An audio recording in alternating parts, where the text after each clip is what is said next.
Hello dear learners of class 6. Today we are going to discuss chapter number 6, that is changes around us. ये आपके chemistry का chapter है.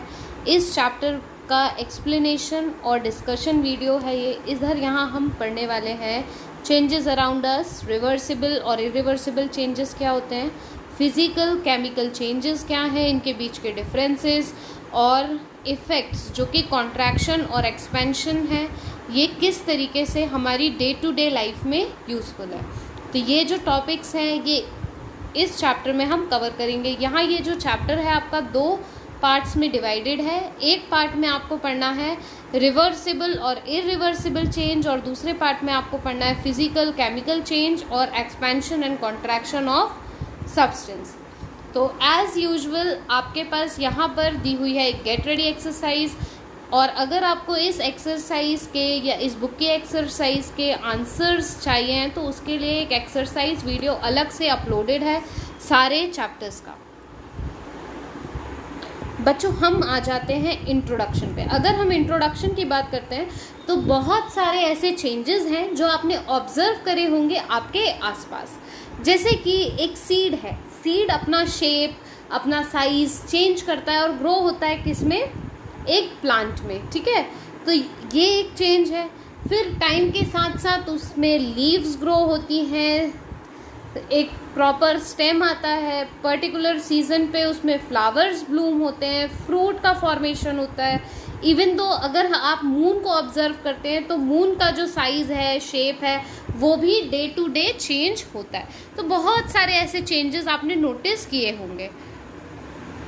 Human beings को अगर आप देखें तो आप अगर अपनी कंडीशन भी देखेंगे ना तो आप कुछ साल पहले आपकी हाइट कम थी, ठीक है, और आज अगर जब आप देखते हैं तो आपकी हाइट एक प्रॉपर हाइट है, ठीक है, और थोड़े बड़े होंगे तो और ज़्यादा हाइट गेन करेंगे. तो ये कुछ चेंजेस हैं.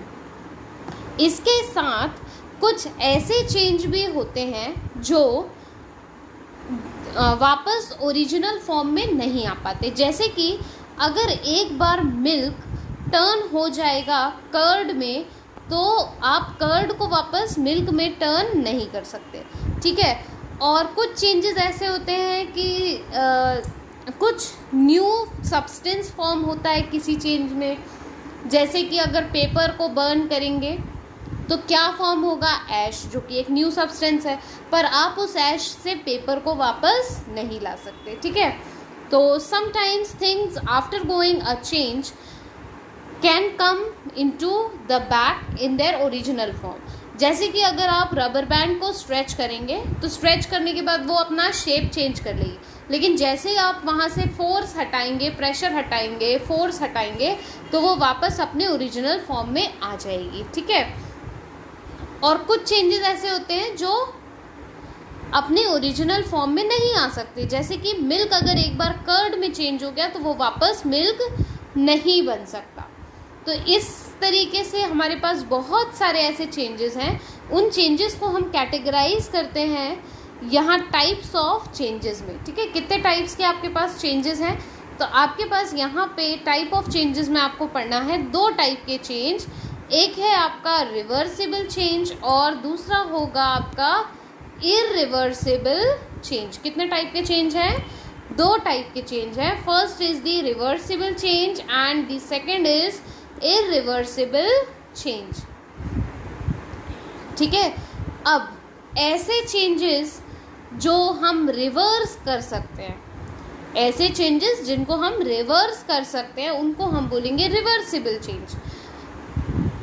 कुछ फिजिकल चेंजेस रिवर्सिबल होते हैं, कुछ फिजिकल चेंजेस रिवर्सिबल होते हैं. इसको अंडरलाइन अच्छे से करिए. जैसे कि बैलून जो है, एक बार आप उसको इन्फ्लेट करते हैं तो उसको आप डिफ्लेट भी कर सकते हैं, ठीक है. यानी कि अगर आपने एक बार बैलून को फुला दिया, उसमें एयर ब्लो कर दी तो उसका शेप चेंज हो गया, वो फूल गया बैलून. फिर अगर जब आप उसकी एयर बाहर निकाल देंगे तो वो डिफ्लेट होगा. तो जब वो डिफ्लेट होगा तो वो अपने ओरिजिनल शेप और साइज में आ जाएगा. इसी तरीके से जो वाटर है, वाटर कितने फॉर्म्स में होता है? 3 फॉर्म्स। कितने फॉर्म्स होते हैं वाटर के? 3। पहला है सॉलिड फॉर्म में होता है वाटर आइस, दूसरा लिक्विड फॉर्म जो है उसमें होगा as general water, then gaseous form में होता है स्टीम या वेपर। तो ये 3 फॉर्म है वाटर के, तो इनकी स्टेट भी चेंज होती है और ये भी एक रिवर्सिबल चेंज है और इसको हम फिजिकल चेंज में भी कैटेगराइज करते हैं। The 3 state of water can be interchange. इन तीनों स्टेट को हम इंटरचेंज कर सकते हैं। कैसे इंटरचेंज करेंगे? या तो हम टेम्परेचर को चेंज करके इंटरचेंज कर सकते हैं, ठीक है।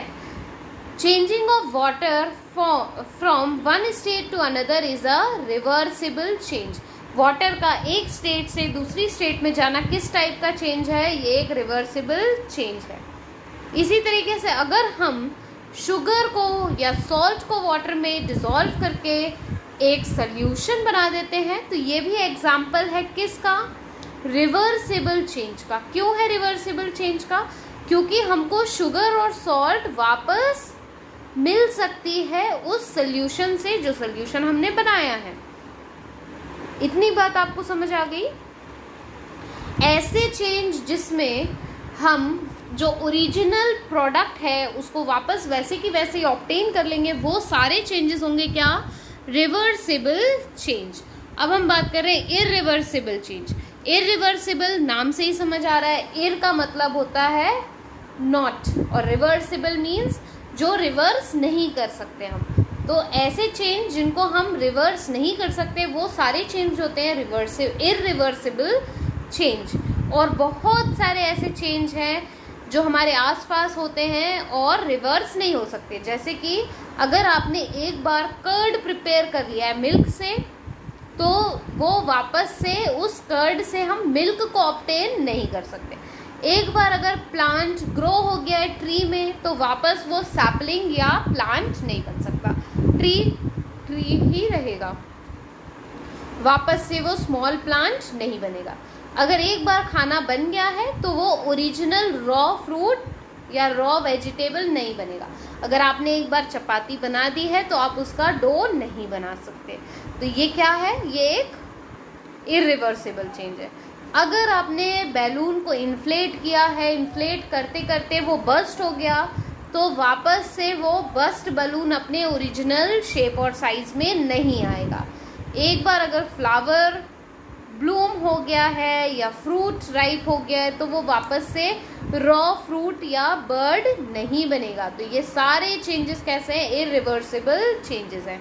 कभी कभी जो इंटरनल स्ट्रक्चर है इररिवर्सिबल चेंज में वो चेंज नहीं होता है।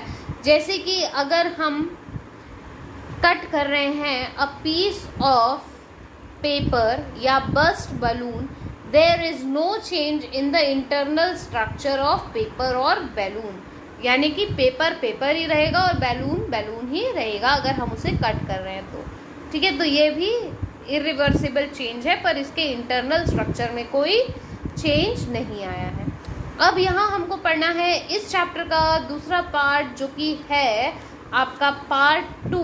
कौन सा पार्ट है ये? आपका पार्ट 2। और यहाँ हमें पढ़ना है फिजिकल चेंज, ठीक है। ये भी एक टाइप का चेंज है और ये बहुत इंपॉर्टेंट है, फिजिकल चेंज। तो फिजिकल चेंज को आप क्लासिफाई कर सकते हो, ये एक ऐसा चेंज है जिसमें कोई न्यू सब्सटेंस फॉर्म नहीं होता, ठीक है। इस चेंज के टाइम में कोई भी न्यू सब्सटेंस फॉर्म नहीं होगा। देन ऐसा कोई भी चेंज जिसमें कोई न्यू सब्सटेंस फॉर्म नहीं हो रहा है उसको हम फिजिकल चेंज बोलेंगे। यहाँ पर जो इंटरनल स्ट्रक्चर है मॉलिक्यूल्स का, इंटरनल स्ट्रक्चर और the molecules that make up the substance do not change. अब जैसे कि अगर आपने वुडन लॉग को कट किया है तो वो स्मॉलर पीस ऑफ वुड में हो जाएगा, लेकिन जो स्मॉल पीस ऑफ वुड है वो बिल्कुल सेम रहेंगे बड़े पीस ऑफ वुड के जैसे। यानी कि यहाँ पर सिर्फ चेंज हुआ है शेप और साइज में, हालांकि कोई भी फिजिकल प्रॉपर्टी में कोई चेंज नहीं हुआ है। Some common process showing physical change are as follows. अब हमको क्या पढ़ना है, यहाँ पे प्रोसेस पढ़नी है फिजिकल चेंज की। तो पहली प्रोसेस है आपकी फ्रीजिंग, दूसरी है मेल्टिंग, तीसरी है आपके पास स्ट्रेचिंग और pulling the force, fourth is tearing and cutting, and fifth we don't have. So freezing की अगर हम बात करें तो टेम्परेचर में चेंज, ठीक है।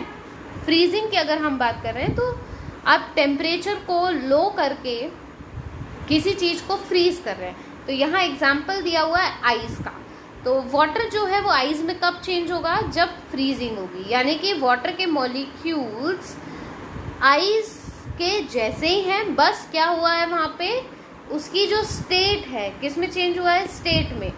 कैसे, सॉलिड से वो किस में ट्रांसफ़र हो गई, सॉरी लिक्विड से, जो आपकी स्टेट है वाटर की वो लिक्विड से सॉलिड में ट्रांसफ़र हो गई, है ना। तो यहाँ पर सिर्फ फ्रीज करा है तो हमने क्या किया, स्टेट में चेंज किया है, बाकी properties as similar to water. Melting की अगर हम बात करें तो मेल्टिंग में भी अगर आप हाई टेम्परेचर देते हैं बटर को या हीट कर देते हैं बटर को तो बटर मेल्ट हो जाएगा, लेकिन बटर बटर ही रहने वाला है। आपने उसको टेम्परेचर भले ही रेस कर दिया पर बटर बटर ही रहेगा, है ना। तो मॉलिक्यूल्स तो उसके सेम ही रहेंगे, बस क्या चेंज हुआ है यहाँ पे, स्टेट चेंज हुआ है कि सॉलिड से बटर चेंज हो गया और चला गया है लिक्विड स्टेट में, ठीक है। अब आप स्ट्रेचिंग और पुलिंग या स्ट्रेचिंग या यूजिंग फोर्स ये अप्लाई कर रहे हैं, फोर्स का अप्लाई अगर आप कर रहे हैं तो अगर आप किसी रबर बैंड को स्ट्रेच करेंगे तो उसके शेप और साइज में चेंज होगा, और उसकी जो प्रॉपर्टीज़ है या मॉलिक्यूल ऑफ रबर बैंड है वहाँ पर कोई चेंज नहीं होगा स्ट्रेचिंग और पुलिंग से।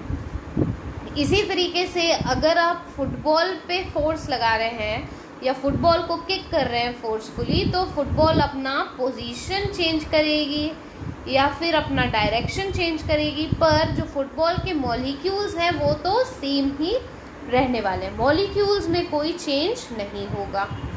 सिमिलरली टीयरिंग, अब आप पेपर को टीयर करोगे छोटे छोटे पीसेस में तो वो टीयर होने के बाद पेपर ही रहेंगे, है ना, पॉलीथीन नहीं बन जाएंगे, यानी कि मॉलिक्यूल्स में कोई चेंज नहीं होगा। तो ये आपका फिजिकल चेंज है, यानी कि यहाँ पर भी चेंज सिर्फ शेप और साइज में होगा। यहीं अगर हम दूसरी बात करें कि जो टेलर है जब कट करते हैं फैब्रिक को, गारमेंट को स्टिच करने के लिए, तो क्लॉथ का मटेरियल वही रहता है, क्लॉथ के मटेरियल में कोई भी चेंज नहीं होता है। तो फिजिकल चेंजेस जैसे कि melting of butter, stretching of rubber band, या कुछ और बात करें कटिंग की अगर हम बात करें तो ये सारे कैसे हैं, टेम्पररी हैं और रिवर्सिबल हैं। जबकि कुछ दूसरे फिजिकल चेंज जैसे कि tearing of paper, cutting of would या ब्रेकिंग ऑफ ग्लास, ये फिजिकल चेंज है पर ये इरिवर्सिबल फिजिकल चेंजेस हैं। तो यहाँ पे फिजिकल चेंजेस के एग्जाम्पल दिए हुए हैं, melting of butter, stretching of rubber band, tearing of paper. ये किस टाइप के चेंजेस हैं, ये सारे आपके फिजिकल चेंजेस हैं। अब हम पढ़ेंगे characteristics of physical change. Characteristics पढ़नी है फिजिकल चेंज की कि क्या क्या कैरेक्टरिस्टिक फीचर्स होते हैं फिजिकल चेंज के। उसके बाद हम पढ़ेंगे केमिकल चेंज। तो पहले हम पढ़ लेते हैं फर्स्ट प्रॉपर्टी या first characteristic of physical change. First is that physical change do not change the molecular structure of the substance. It means no new substance is formed. तो physical change ऐसे change है जिसमें molecular structure में change नहीं आता है और कोई भी नया substance form नहीं होता है। दूसरा characteristic feature ये है कि इस change में सिर्फ shape, size और appearance या फिर state change होती है, ठीक है। पूरा केमिकल प्रॉपर्टी में कोई चेंज नहीं आता, ओनली फिजिकल प्रॉपर्टी में चेंज आएगा। Third is physical change are usually reversible. Physical change कैसे होते हैं, रिवर्सिबल होते हैं, पर कुछ केस में वो रिवर्सिबल नहीं होते, यानी कि कुछ केस में इरिवर्सिबल भी हम नोट कर सकते हैं। फोर्थ, जो एनर्जी रिक्वायर है फिजिकल चेंज में वो बहुत ही कम है या फिर नेग्लिजिबल है अगर हम कंपेयर करें केमिकल चेंज के साथ, यानी कि केमिकल चेंज में ज़्यादा एनर्जी रिक्वायर्ड है। अब हमारे पास नेक्स्ट टाइप का जो चेंज है वो है केमिकल चेंज। तो केमिकल चेंज ऐसे चेंज हैं जहाँ पर न्यू सब्सटेंस का फॉर्मेशन होता है और ये जो न्यू सब्सटेंस फॉर्म होगा इसकी एक केमिकल चेंज में उसकी जो भी प्रॉपर्टी है वो डिफरेंट होंगी। इसलिए जो न्यू सब्सटेंस फॉर्म्ड होता है वो डिफरेंट होता है प्रीवियस वन से। जो भी नया सब्सटेंस फॉर्म होगा वो डिफरेंट होगा पहले वाले सब्सटेंस से। जैसे कि अगर आप पेपर या वुड को बर्न करेंगे, ठीक है, या फिर आप रेस्पिरेशन करते हैं, डाइजेशन ऑफ फूड या रस्टिंग ऑफ आयरन, ये सारे जो एग्जाम्पल हैं ये किसके हैं? केमिकल चेंज के एग्जाम्पल हैं। जितने भी केमिकल चेंजेस हैं वो सारे कैसे होते हैं? इरिवर्सिबल चेंज होते हैं। केमिकल चेंज को इरिवर्सिबल चेंजेस भी बोल सकते हैं। क्यों? क्योंकि यहाँ पर इस चेंज में the molecules that make up the substance undergo the change। जो मॉलिक्यूल है जिससे वो सब्सटेंस बना हुआ है उसके मॉलिक्यूल्स में चेंज आ जाता है, जिसकी वजह से फॉर्मेशन होता है न्यू सब्सटेंस का, यानी कि change in the internal structure और कंपोजिशन और इंटरनल स्ट्रक्चर में चेंज आता ही है। अब गेट इट राइट में देख लेते हैं। जो केमिकल चेंज है, the arrangement of molecule in the substance change. Chemical change में क्या होता है कि जो सब्सटेंस के मॉलिक्यूल है उसमें चेंजेस आता है। फिजिकल चेंज में मॉलिक्यूल्स सेम रहते हैं, कोई चेंज नहीं आता। केमिकल चेंजेस कैसे हैं? इरिवर्सिबल हैं। और फिजिकल चेंजेस कैसे हैं? रिवर्सिबल या फिर इरिवर्सिबल भी हो सकते हैं। For example, melting of ice reversible है, वहीं ब्रेकिंग ऑफ एग कैसा है? इरिवर्सिबल है। अब बर्निंग ऑफ पेपर या वुड, ये केमिकल चेंज का एक एग्जाम्पल है। जब हम पेपर या वुड को जला देंगे तो हमें एक प्रोडक्ट मिलता है ऐश। जब हम पेपर और वुड को जलाते हैं तो हमारे पास प्रोडक्ट यानी कि एक न्यू सब्सटेंस क्या मिला आपको? ऐश। ऐश क्या है? न्यू सब्सटेंस फॉर्म हुआ है ना।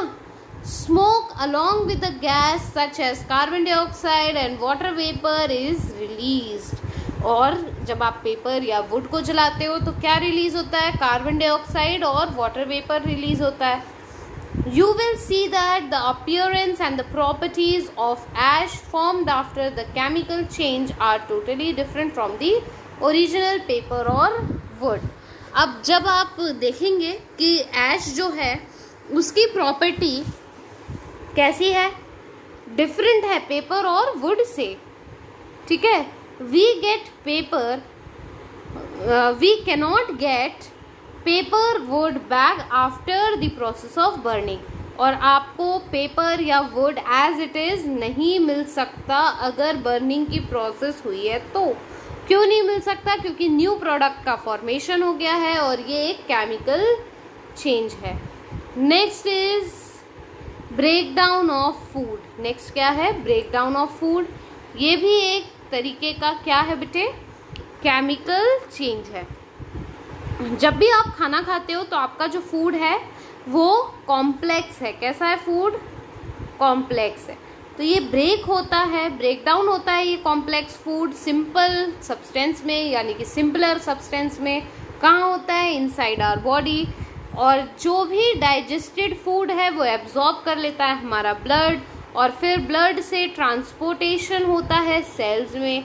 और ये जो सेल्स हैं इस फूड को यूज़ करती है एनर्जी को रिलीज़ करने के लिए। और जब एनर्जी रिलीज़ होती है तो वो एनर्जी हमारी बॉडी यूज़ करती है ग्रोथ और परफॉर्म डिफरेंट एक्टिविटीज़। जितनी भी एक्टिविटीज़ आप परफॉर्म करते हो सब में एनर्जी लगती है। तो इस तरीके से एनर्जी हमारी बॉडी में आती है। जैसे हम खाना खाते हैं वो ब्रेक होता है, ब्रेक होगा, फिर एब्जॉर्ब होगा ब्लड से, ब्लड ट्रांसपोर्ट करेगा उसको सेल्स में, फिर वो सेल्स एनर्जी रिलीज करेंगी और वो एनर्जी का यूटिलाइजेशन होगा हमारी ग्रोथ और एक्टिविटीज़ जो हम करते हैं उसमें। अब जो डाइजेस्टेड फूड है उसका मॉलिक्यूलर कंपोजिशन डिफरेंट है कुक्ड फूड से। अगर हम कंपेयर कर रहे हैं कुक्ड फूड और डाइजेस्टेड फूड, दोनों का कंपोजिशन अलग होता है। और जो फूड एक बार डाइजेस्ट हो गया या एक बार जो कुक हो गया वो अपने ओरिजिनल फॉर्म में नहीं आएगा। नेक्स्ट हमारे पास है रस्टिंग। रस्टिंग एक आईएमपी टॉपिक है, ठीक है। रस्टिंग बहुत आईएमपी टॉपिक है, इसको अच्छे से पढ़ लो और एक हाईलाइटेड टिक भी लगा लो इस पे। कोई भी आयरन का ऑब्जेक्ट जब मॉइस्चर के कांटेक्ट में आता है और ऑक्सीजन के कांटेक्ट में आता है तब क्या होता है, रस्टिंग ऑकर होती है।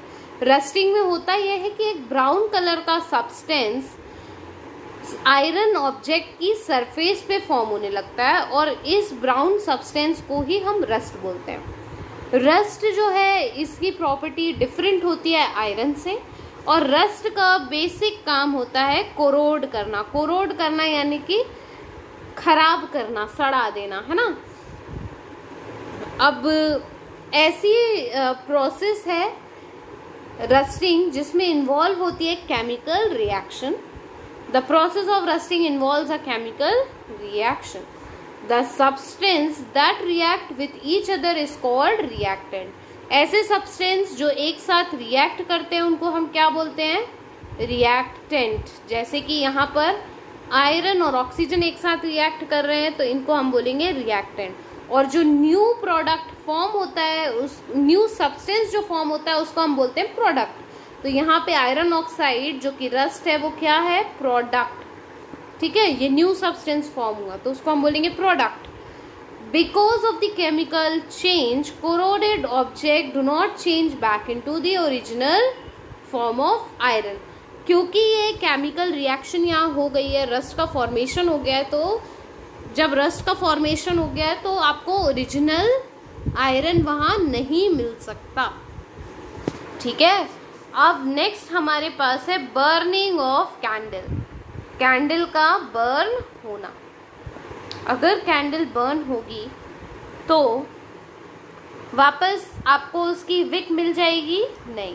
तो कैंडल का जो बर्न होना है वो एक तरीके से दोनों चेंजेस को रिप्रेजेंट करता है, फिजिकल और केमिकल दोनों ही चेंजेस को। तो देखते हैं कैसे। जब कैंडल बर्न होती है तो हीट और लाइट प्रोड्यूस होती है कैंडल के बर्न होने से। Heat form the flame melts the wax. जो हीट है उससे जो फ्लेम बनता है वो वैक्स को पिघला देता है। फिर ये जो मोल्टन वैक्स है वो सॉलिडिफाई हो जाती है जब वो कूल होती है।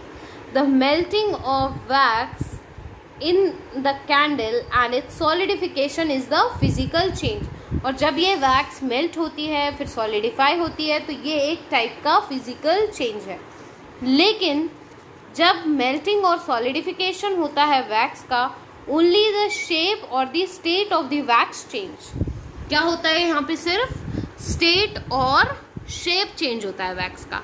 यहाँ पर कोई चेंज उसके केमिकल कंपोजिशन में नहीं आता है, सिर्फ लिक्विड बन के सॉलिड होती है, ठीक है।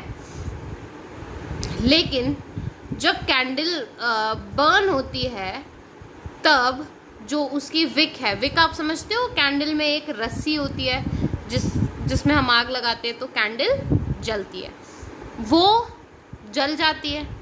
तो वो रिप्रेजेंट करती है आपका केमिकल चेंज। क्यों रिप्रेजेंट करती है, क्योंकि जब हम कैंडल को बर्न करते हैं तो विक जो है वो क्या देगी, हीट और लाइट देगी। इसमें एक न्यू सब्सटेंस का फॉर्मेशन है, जैसे कि सूत, water and carbon dioxide are formed. The size of the candle also shorten on burning. Therefore, burning of the candle is a chemical change. यानी कि दोनों टाइप के चेंज को रिप्रेजेंट करता है। अब ये जितने भी एग्जाम्पल हैं, जैसे burning of would, rusting of iron, burning of candle, ये सारे एग्जाम्पल किसके हैं, केमिकल चेंज के। इसी के साथ हमने ये देखा कि किस तरीके से प्रोडक्ट फॉर्म होता है किसी केमिकल रिएक्शन में, और उसकी जो मॉलिक्यूलर कंपोजिशन है वो डिफरेंट होती है रिएक्टेंट से। इसी के साथ बहुत डिफ़िकल्ट होता है और मोस्टली इम्पॉसिबल होता है कि आप ओरिजिनल सब्सटेंस यानी कि रिएक्टेंट को वापस ला पाएँ। इसलिए जो केमिकल चेंजेस हैं वो कैसे होंगे, परमानेंट होंगे, और दूसरी बात इरिवर्सिबल होते हैं। Now it is a fact, अगर एक केमिकल रिएक्शन हो रही है तो वहाँ पर न्यू सब्सटेंस फॉर्म होगा जिसकी डिफरेंट केमिकल प्रॉपर्टीज़ होंगी। केमिकल चेंज यूजुअली कैरेक्टराइज्ड होते हैं किससे, एमिशन से, एब्जॉर्प्शन ऑफ एनर्जी से, जैसे कि हीट और लाइट। एनर्जी यूज़ होती है ब्रेक करने के लिए केमिकल बॉन्ड्स को रिएक्टेंट में, also help in making new bonds that make new substance which is called the product. इतनी बात आपको समझ आई। इसी के साथ हम पढ़ लेते हैं कैरेक्टरिस्टिक्स ऑफ केमिकल चेंज। पहली कैरेक्टरिस्टिक क्या है यहाँ पे, फर्स्ट कैरेक्टरिस्टिक इज कि केमिकल चेंज क्या होता है, रिजल्ट होता है एक रिएक्शन का, जो रिएक्शन टेक प्लेस करती है रिएक्टेंट में और फॉर्म करती है एक प्रोडक्ट को। दूसरी कैरेक्टरिस्टिक या दूसरी प्रॉपर्टी किसी केमिकल चेंज की ये है कि न्यू सब्सटेंस या प्रोडक्ट का फॉर्मेशन होता है जिसकी प्रॉपर्टीज बिल्कुल डिफरेंट होती है किससे, रिएक्टेंट से या ओरिजिनल सब्सटेंस से। थर्ड, केमिकल चेंज कैसे होते हैं, इरिवर्सिबल इन नेचर होते हैं। Fourth, chemical change require substantial energy. ये हो गए आपके कैरेक्टरिस्टिक्स। अब यहाँ पर एक बहुत इंपॉर्टेंट डिफरेंस है जो है केमिकल और फिजिकल चेंज का डिफरेंस। तो यहाँ हम इसको बहुत अच्छे से पढ़ेंगे कि जो फिजिकल चेंज है यहाँ पर नो न्यू सब्सटेंस फॉर्म होता है, वहीं केमिकल चेंज में न्यू सब्सटेंस का फॉर्मेशन होता है। जो फिजिकल चेंज है उसमें molecule of the substance remain the same, और जो केमिकल चेंज है उसमें मॉलिक्यूल्स किसी भी सब्सटेंस के चेंज हो जाएंगे और न्यू सब्सटेंस का फॉर्मेशन होगा। थर्ड, फिजिकल चेंज जो है मे बी रिवर्सिबल और irreversible in nature. Physical change हमेशा इरिवर्सिबल इन नेचर होते हैं। देन फोर्थ इज जो फिजिकल चेंज है वो टेम्पररी और परमानेंट भी हो सकते हैं, लेकिन जो केमिकल चेंजेस हैं वो परमानेंट होंगे। फिफ्थ जो है एनर्जी रिक्वायर जो है फिजिकल चेंज में वो बहुत स्मॉल या नेग्लिजिबल है, वहीं अगर हम केमिकल चेंज की बात करें तो एनर्जी, सब्सटेनियल एनर्जी बहुत ज़्यादा रिक्वायर्ड है। अब हम आ जाते हैं, हमारा नेक्स्ट पार्ट जो है वो है expansion and contraction of the material. यहाँ पर एक एक्टिविटी दी हुई है, ये एक्टिविटी आप परफॉर्म कर सकते हैं खुद से।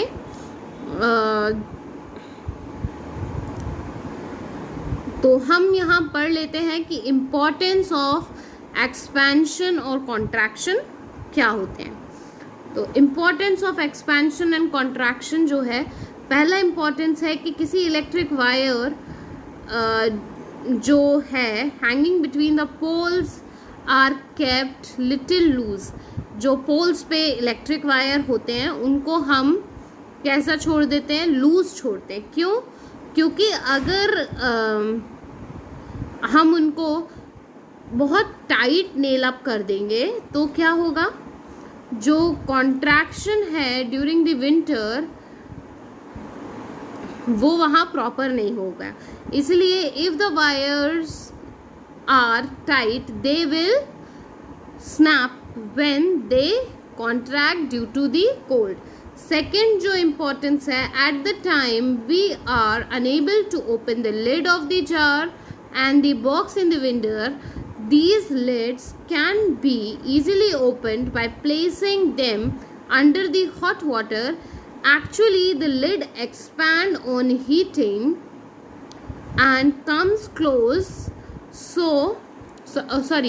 and become loose, so open up easily.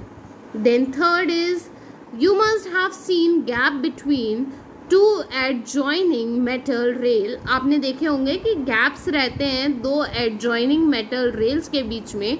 क्यों रहते हैं? क्योंकि ये जो गैप है, जब पहली बात तो इन गैप्स को हम बोलते हैं एक्सपेंशन गैप. जब समर टाइम होता है, टेम्परेचर रेज होता है, तो जो मेटल रेल्स हैं वो एक्सपैंड होती हैं. अब जब ये एक्सपैंड होंगी तो ये गैप अपने आप फिल अप हो जाता है. पर अगर हम ऐसा नहीं करेंगे, गैप नहीं रखेंगे, तो ये मेटल रेल एक दूसरे के ऊपर भी चढ़ सकती है. तो इससे एक्सीडेंट होने के खतरे ज़्यादा हो जाएंगे. इसीलिए हमको गैप छोड़ना पड़ता है. This help to prevent derailing of the train. Bridges also have expansion joint to allow them to expand during the peak summer season.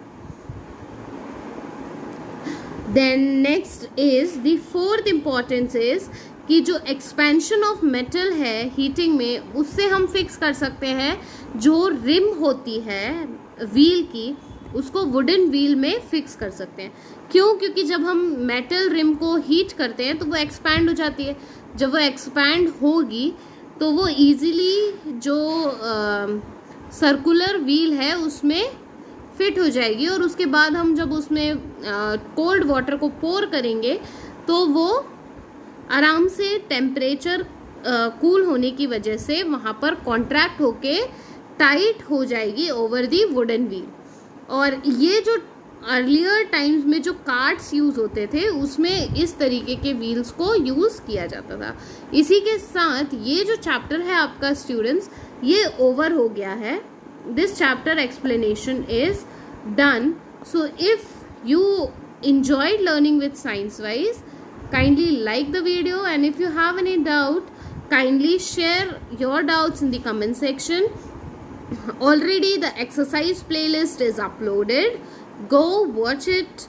All the chapter explanation videos are also uploaded. Thank you. Stay connected to ScienceWise.